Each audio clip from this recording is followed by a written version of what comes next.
I've spent my entire life as a woodsman in Alaska. I grew up there, and I've passed more days in the wilderness than I could ever count. I've tracked huge bears, moose, and caribou. I've run sled dogs across frozen rivers for weeks at a time. Guiding people through some of the hardest hunts in the country taught me survival skills most men in my line of work only wish they had. That is why I've always made my living from the land, out on a remote homestead in the Matsu Valley, south of Denali National Park. In a place full of hunters and trackers, people considered me one of the best. That reputation is what put me on the FBI's radar when they needed something dangerous found and killed. The first time I met Special Agent Graves, it was a bitter winter day.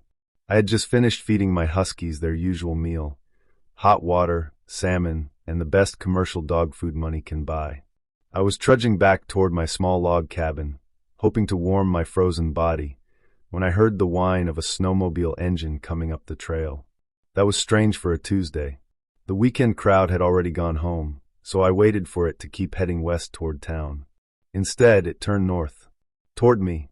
10 minutes later, a smaller man wearing a fish and game winter jacket rode a newer trail model into my yard. The dogs heard the unfamiliar machine and immediately started barking and howling with excitement. The man was clearly freezing. He killed the two-stroke engine fast and walked over to me. Then he pulled off one glove and held out his hand. I took it and greeted him. "Special Agent Graves," he said. One look at him told me he had no business being out there. Cold hands, red nose, shivering nonstop. That told me everything I needed to know. "Come on inside, Agent Graves," I said. "It's mighty cold out here." Once we were indoors and he was seated with a cup of coffee, I finally asked him what an FBI agent wanted with a bush rat like me. The man straightened up and said, "The FBI would like to employ your services as a tracker, sir." Huh. I knew I was good at what I did, but I was not expecting that. "I see," I said. "And what exactly do you want me to track?" "Well, he hesitated. "We're not exactly sure." "Not sure, huh?" I asked, puzzled. Then he explained what had happened. A couple of teenagers had been found on the old Pearl River. One had his skull smashed open. The other had his chest crushed. "No scratches? Bites? Anything on them?" I asked, bewildered. "Not one," he said. "And where the hell is the old Pearl River?" He looked at me in a goofy way and said, "Louisiana." "I've never been before," I told him. "And I don't think I'd do much good to you down there." "But you will," he assured me. "We've been searching for the best woodsman in the country, and we found you." He said it with confidence. "I'll be damned if I flew my happy ass up here and froze my balls off on that snowmobile just to go all the way back down south and settle for second best," he added. "Well then," I answered, "you got yourself a hunter." That is how I ended up standing waist deep in swamp water beside the old Pearl River, next to a swamp man named Boone. Boone was an alligator hunter. He had been hired for his knowledge of the area, and more importantly, for his airboat. "You boys got anything yet?" Maddox asked. Maddox had been a Marine Scout sniper until very recently, when he was recruited onto this task force. "Sorry, Maddox." "Not shit," I told him. "Well, let's pull out for the night," Graves whined. "I'm freezing out here, and my feet are wet." "Fine," was all I said back. Graves was clearly more of a desk jockey than a field man, but this was his team, and he was determined to stay with us every step of the way. "Let's get going then," Boone whispered. We quietly made our way back to the airboat. "You're back," Mara said. Mara was a cryptozoologist, and Agent Graves said she might be useful. "Yeah, we're back." "Only been gone 6 hours," I replied. Ignoring my sarcasm, she said, "I've been doing some research, and I think I know what we're dealing with." I doubled down. "What? You don't believe what Graves told the public? You know, a bear that crushes people instead of chewing them up?" She grinned and said proudly, "Nope. Not even a little." Boone fired up the boat, went and picked up Graves and Maddox, and we all decided to regroup in the morning. "Swamp ape, huh?" Maddox sneered. Mara glared at him through her sunglasses. "I'm spooked," I said. "Sure as shit wasn't a bear, Maddox. You saw the bodies." "Yes. That wasn't no black bear," the short, athletic man replied. "How do we kill it?" Boone asked. "We don't," Mara answered, staring at me. "We trap it." Right then, Graves got a call and stepped outside. How in the hell are you going to trap an 800-pound pissed-off swamp monster? Maddox asked intelligently. To trap an animal, you have to know the animal, I told Boone. What it eats, how it walks, how smart it is, how it thinks, among other things. Boone then stated the obvious. So back to square one. Find the damn thing. Just then, Graves came back to the table. We have to go. Right now, he ordered. I'll explain on the way. Fuck, Maddox cursed. When we pulled up to the scene, there were 8 dead pigs. 5 had smashed skulls, and 3 had torn throats. We got out of Boone's old Ford truck and quickly examined the area. They had all been killed maybe 3 hours earlier. Large 3-toed tracks with webbed feet led toward the swamp. I told Graves I should start tracking immediately, and that the others should go get Boone's boat. I can't send someone out there alone, he said. I'll go with you. No, you can't, I explained. Someone has to stay and deal with the farmer and the press when they hear about this. Maddox, what about you? Graves asked. I left my M40 at my room, Maddox admitted. What about me? Mara asked. You ain't got no gun, though, Boone said. I'll borrow your pistol, Mara replied. Fine with me, I guess, I said. Graves simply nodded, and Boone handed her his old 1911. I already had my .45 Colt on my hip, so I pulled my Marlin .45-70 from Boone's truck. Then Mara and I headed into the swamp. For 7 hours, we tracked the beast through the wetlands. It was obviously intelligent. It barely left tracks as it moved through the forest, which made my job extremely difficult. At last, as we crept through the swamp, we heard a sound just ahead. I quickly motioned for Mara to stay still. Then I saw the monster. It stood roughly 8 feet tall and weighed about 400 pounds. Its arms had to be at least 5 feet long, and its whole body was covered in reddish-brown fur. Almost the instant I saw it, I smelled it. It carried the awful stink of spoiled milk and wet dog. But the strangest thing about it was the eyes. Red, threatening, almost glowing. I raised the lever gun to my shoulder and took aim. Mara gently squeezed my right arm. Please don't, she said. I looked her in the eyes, then lowered the rifle with a quiet sigh. The monster released a deep, booming howl and moved on into the swamp. That night, I lay in my miserable motel bed, thinking about why I had not pulled the trigger. I had a clean shot. Even if I told Graves I didn't, I knew the truth. With a .45-70, I could have dropped the thing before it ever knew what hit it. In the end, I decided I had not fired because Mara asked me not to. Mara was that kind of person. From the beginning, she had been trying to capture it, not kill it. Needless to say, after that night, I became far more interested in my new line of work. And in my new partner. Perfect, Graves said. Hell yeah, Maddox agreed. So he walks in, hits the tripwire, the gate drops, and he can't get out. Mara confirmed it. Yep, I said. Earlier that morning, I had designed a cage trap for our prey. Okay, Graves said. Boone, take Maddox into the swamp and find a good place for this thing. He and I will go into town and get someone started on building it. What about me? Mara asked. Find out everything you can about our little friend, I said. We'll meet up when Graves and I are done. Graves simply nodded, agreeing with me. I couldn't find much on our buddy, Mara said as she sat down beside me. But from what I did find, it seems like he's some kind of swamp Bigfoot. Meaner though, and with some serious body odor. She had decided to get a nicer hotel suite, so she wanted to meet there. In my experience, meaner usually means more territorial, I corrected softly. Either way, at least I'll have you there, she said with a smirk. I'll protect you, I said laughing. I don't need your protection. I just know I can run faster than you, she confessed with a laugh. I grinned and glanced at the clock. I better get going, I told her. I'll walk you to the door, she offered. After I stepped to the other side of the doorway, I turned to say goodnight. She softly took my hand and said, Thank you for the other night. For not shooting. Not a problem. You're welcome, I replied. Good night, she said. Good night, Mara. You really think it's going to work? Mara asked quietly. It will, was all I said back. The plan was simple. We had figured out that he was like a bear, and that he liked his food rotten. He had been seen digging up the pig carcasses and carrying one back into the swamp, so we dug up the rest and used them as bait. After about 5 hours of waiting, the beast finally appeared. It slowly slunk out of the swamp, about 25 yards directly in front of Mara and me. "Eyes on," I whispered into the radio, speaking to Maddox and Graves on the opposite side of the trap. The beast rose up and sniffed the air, searching for danger. A faint snap came from my right. I looked and saw that Mara had tripped. She was now scared shitless. When I turned my eyes back to the beast, those huge red eyes were locked on me. The second our eyes met, it charged. I had an idea, and I prayed it would work.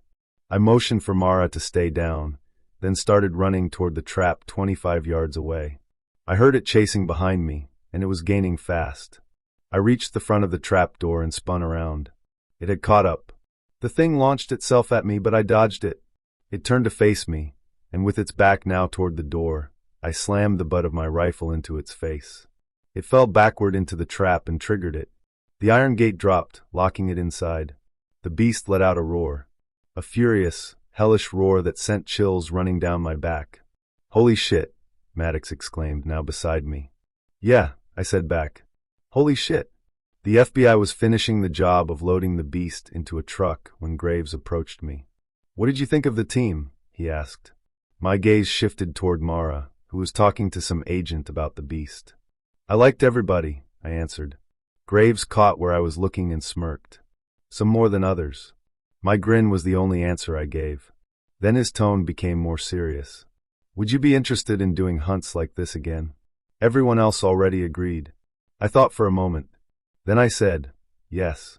I'll hunt with you folks anytime." A few weeks later, I pulled into the small mountain town at about 10:30 a.m. The temperature display on the dash of the new Dodge read a bone-chilling -24 below. I drove into the nearly abandoned campground and found the 5 Arctic-grade winter tents I had recommended for this hunt. Boone, Maddox, Mara, and I would each get one of the 4 smaller private tents. Agent Graves would stay in the larger tent, which would also serve as the headquarters and mess area for the hunt. I unloaded the 40 Huskies from the custom-built dog box on the back of the Dodge and put up a lean-to structure that would serve as their shelter for the next couple of weeks. Then I made my way to the headquarters tent and checked the fire in the wood-burning stove. It was almost out. I silently questioned my team's basic winter survival skills while I patiently built a roaring fire to warm the tent. I was enjoying the heat when I heard the black SUV pull into the campsite. "Whoa, nice ride," Maddox said, looking at the new truck. "I thought you drove an old Ford," Mara questioned. "I did," I replied, looking sharply at Graves. Maddox put 2 and 2 together and jokingly asked, "You bought him a truck? Where's my bonus?" Graves, as serious as ever, answered, "We needed dogs. Do you know another musher with a security clearance?" Boone then cut into the conversation. "Come on. The pizza's getting cold." We went inside and ate. Then Graves ended the small talk. We all knew why we were there, but now he explained the details. A group of 5 snowmobilers had gone into the backcountry for a weekend trip. They were found dead the following Tuesday. Or I should say, what was left of them was found dead. The bodies had been badly mutilated, eaten by some strange beast. They were found in their campsite, which had been completely destroyed by whatever had attacked them. All 5 snowmobiles were still at the campsite, undamaged and in working condition. That meant whatever happened had happened so fast that they never made it to their machines to escape. No tracks had been found because high winds had blown them away. The locals had removed the bodies but had not disturbed anything else, so we decided to head to the crime scene early the next morning and inspect it properly. At daybreak, I hitched teams of dogs to the 4 sleds I had brought with me. There were 2 racing-style sleds, meant for moving fast if needed. Maddox nicknamed them the Corvette sleds. There was 1 large freighting sled for hauling bulk gear. That became the trucker sled. And there was a multi-passenger touring sled. That one was the station wagon. I gave everyone a crash course in dog mushing and assigned the sleds. I would lead on one of the Corvette sleds, followed by Maddox on the trucker sled. Graves and Boone would ride the station wagon sled. Mara would bring up the rear on the other Corvette sled. The trip was pure hell for me. Maddox complained constantly about not getting a Corvette sled. Graves could not stop falling off. Boone grumbled nonstop about the cold. In fact, the only person who seemed to enjoy the ride was Mara. She learned the difficult job of steering the sled with ease and never complained once. She was pretty impressive for a rookie musher. and I am not easily impressed. After a couple of hours, we arrived at the murder scene. They had chosen a good place to camp. Trees surrounded it on 3 sides, but it still sat deep in the mountains. Perfect riding country. I quickly surveyed the small campsite. There were 3 small Arctic-grade tents, each equipped with a small propane heater for warmth. Apparently, the victims had been 2 women and 3 men. The tents had collapsed under the snowstorm on the night of the murders. But when I entered the last tent that was still half standing, I found about a dozen beer cans scattered across the floor, with another 12-pack in the corner. I kicked through the snow and found what was left of a campfire. It had burned down to nothing but ash, which told me it had gone out on its own. It had not been put out, so the campers must have been awake when the attack began. Graves approached me. "What do you think happened?" "Whatever it was, it hit so hard and so fast they couldn't even reach their snowmobiles," I said. And it didn't help that these folks were probably drunk, sitting around the campfire and not paying attention. After a brief silence, Graves spoke up. "I've got a couple things to fill out here, and I want to take some pictures of the scene." I thought about the best move and answered, "I'm going to search over there in the trees. The wind wouldn't have hit them as hard, and maybe I can find tracks." The patch of trees sat roughly 1,000 yards up the mountain to the north, farther away from the town in the valley below. It was the most likely place for an animal to retreat. Graves looked toward the trees and replied, "Those trees look a good distance away. Take your radio and Maddox." I nodded and found Maddox sitting on one of the dog sleds. "Hey Maddox, you want to take a look up there in that group of trees?" I asked, motioning toward them. He slowly got up, glanced toward the trees ahead, and said, "Sure, I guess." "You got your rifle?" I asked casually. "Nah, I left it back in my tent," he answered. "Got a sidearm?" I asked, hoping he had not been stupid enough to come into the backcountry unarmed. "Yeah, I got my Glock," he replied. "Oh, okay. Do you carry a .40 S&W or a .45 ACP?" I asked, slightly relieved. 9 by 19 mm Parabellum. "What about you?" he asked. 9 mm? What the hell are you going to do with a 9 mm? I asked, more than a little aggravated. "What do you mean?" he asked, completely bewildered. "I mean, we're not fighting people. Whatever we're hunting out here ripped. The thing had torn 3 people apart before any one of them could do a damn thing about it. You think you're going to put down whatever did that with something that takes multiple shots just to kill a person?" I said, now genuinely angry at his ignorance. He threw the anger right back at me. "Go to hell, Rook. Who the hell do you think you are? I'll carry whatever I damn well please. You walk around like you're in charge or something, but hear me now. You ain't my superior." For a moment, I thought about knocking his teeth out for both his ignorance and his attitude. Before I could act, Graves stepped between us. "Settle down, you two," he snapped angrily. "I didn't put this team together so we could fight each other, damn it."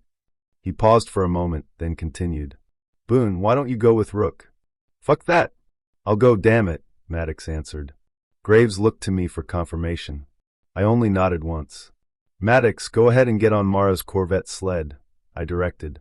"The snow is hard on top but icy. We'll need to put booties on the dogs to protect their feet."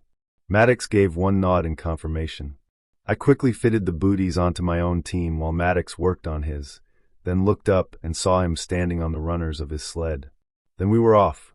We reached the tree line and quickly anchored the dogs. I walked over to help Maddox and saw a small speck of blood on one of his lead dog's paws. I also noticed one of her booties was missing. "God damn it," I said, clearly aggravated. "What?" Maddox asked. On closer inspection, I found that he had put several of the booties on wrong, loose enough that they could easily fall off.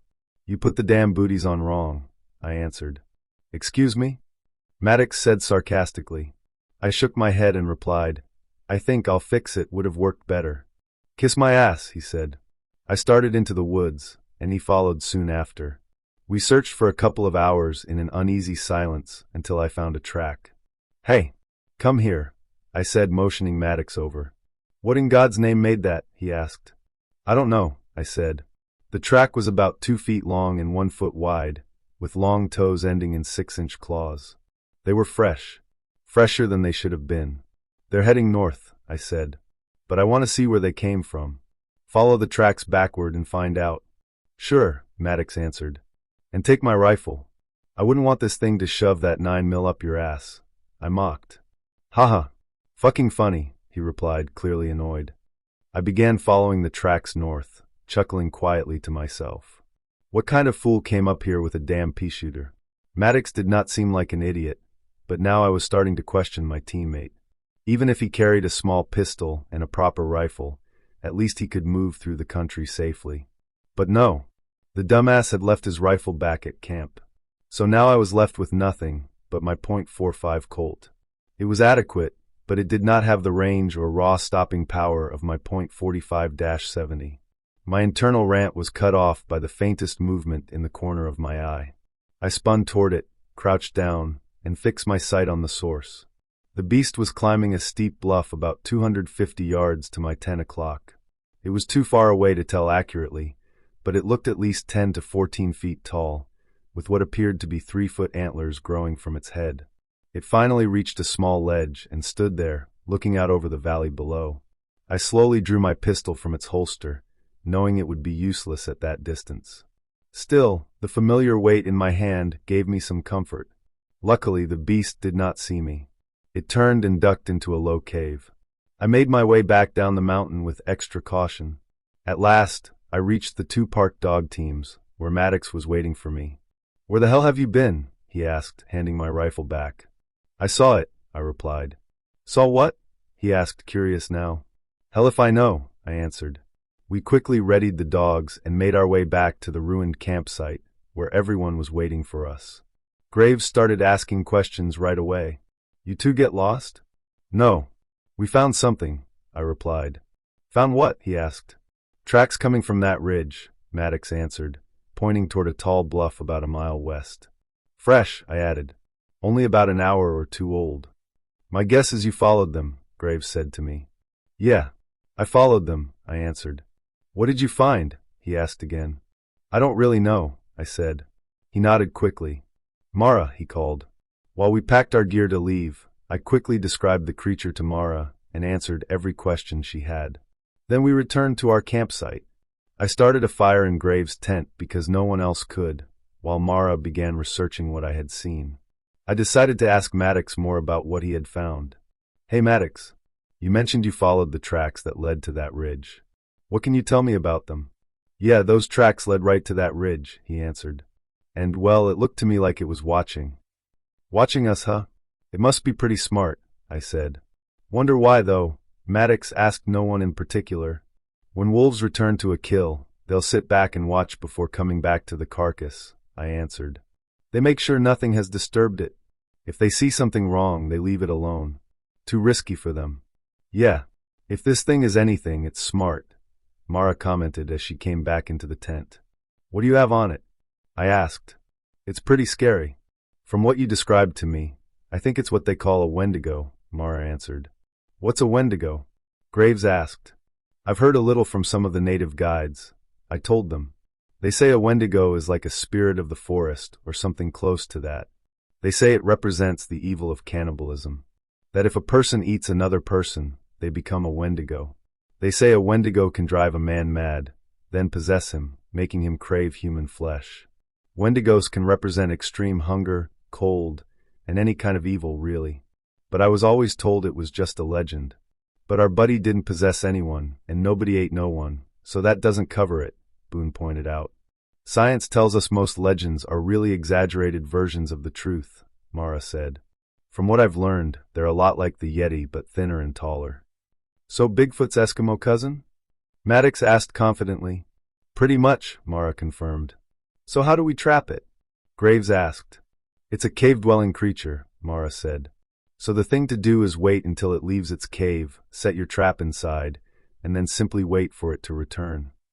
"One problem, though," I said. "What is it?" Graves asked. "That cave trap method works with a bear or wolf when they leave to hunt," I answered. "But this thing leaves to hunt people." "We'll close the whole area to people," Graves said. "Blame avalanche danger or something. Rook, draw up a design for a trap.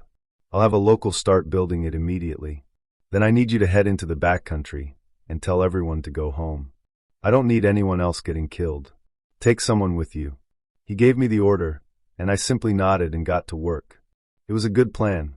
I drew up a simple design for a large cage trap and sent Graves on his way. Then I thought about who to take and quickly settled on Mara. She was the best musher on the team, which would make the trip much faster. "Mara, you busy?" I asked. "No, not really." "Why?" she answered. "I need someone who can actually ride a sled to help me evacuate the area. I was wondering if you'd come." "Sure. Let me grab my gear," she said. She went into her tent, then came back out a few minutes later wearing her winter gear, with a pistol on her hip. "What are you carrying?" I asked. "Oh, just my dad's old .357 mag," she answered casually. I smirked to myself as we headed out, knowing Maddox would be embarrassed to learn that even inexperienced Mara knew enough to carry a large pistol. We searched the surrounding mountain country. We found a few different groups of snowmobilers and sent them home. Some gave us trouble, but no one argued once I showed them the FBI badge Graves had supplied me. Things took a drastic turn while we were on our way back to camp. We were mushing along a trail that ran along the top of a steep bluff. Below it, the slope dropped into a thickly forested valley and, eventually, a frozen river. That was where we saw it. The beast was following the river north, moving opposite the direction we were traveling. I stopped the team and anchored the rested dogs to a nearby tree, quietly instructing Mara to do the same. "Do you see it?" she whispered. "Yeah," I answered, pointing through the trees. I retrieved my rifle and binoculars from my sled bag, trying to get a better view. As I said, the creature was moving north along the river, so I figured it was probably leaving its den, since the den was southwest of our position. It was probably hungry and looking for food. I could not lose it. "You got your phone?" I asked. "Yeah," she answered. "Call Maddox. Tell him to haul us out here," I ordered. "What about Graves?" Mara asked. "Call him after Maddox," I answered. "What are you going to do?" she asked. "This thing is killing and eating people." "I've got no choice," I answered. She nodded slightly in approval, though I could tell she was disappointed. "I know," she sighed. I quickly found the creature again in the valley below. It was still unaware of us. The wind was coming from the northwest, definitely in my favor. I strapped on my snowshoes and started down the cliff. I made my way down along the river and silently began heading north. The last time I had seen the beast, it was a little over a mile ahead of me. But because the snow was deep, it was moving slowly, much slower than I could move with snowshoes. It took me more than an hour, and it was almost dark when I found it. The beast had stopped at an open patch of river to drink. When I spotted it, I silently lay down and slowly crawled through the snow. The cold stung my face as I made my way to a nearby ice-covered log. I steadied my rifle on the log, took aim, then slowly cocked the rifle's hammer. The metal clicked. The beast must have heard it, because it suddenly turned and stood just as I fired. The bullet hit the animal high in the hip, knocking it onto its stomach. The creature released a painful howl as it struggled uselessly to get back on its feet. I rose from my shooting position and approached the beast, intending to put the damn thing out of its misery. Just as I shouldered the rifle and worked the lever action, I heard Mara scream. "Wait!" she yelled. I turned and looked downriver. Maddox and Mara were about 100 yards away, approaching quickly on the station wagon. They pulled up beside me and stopped the sled. "Trank darts," Maddox said, holding up an air-powered dart gun. He walked over and shot the animal with one. Within a couple of minutes, it was out cold. "Do you think it'll live?" Maddox asked. "It should. I shot it in the hip," I answered. "Yeah, about that," Maddox said, smirking. "It moved at the last second," I explained. "Uh-huh," Maddox replied, still smirking. "At least I brought my rifle." I shot back with my own smirk. "Okay, fine," Maddox said, chuckling a little. "How are we going to get this thing out of here?" I wondered aloud. "Graves is on his way with a helicopter and some agents. They'll take it from here," Mara answered. 2 hours later, I was helping load the still-sleeping Cryptid into the back of a semi-truck, bound for God knows where. When we finished, Graves approached me. "You did another excellent job here, Rook," he complimented. "Just doing my job," I answered. "So can I count on you for more hunts in the future?" he asked. "Of course. Anytime," I replied.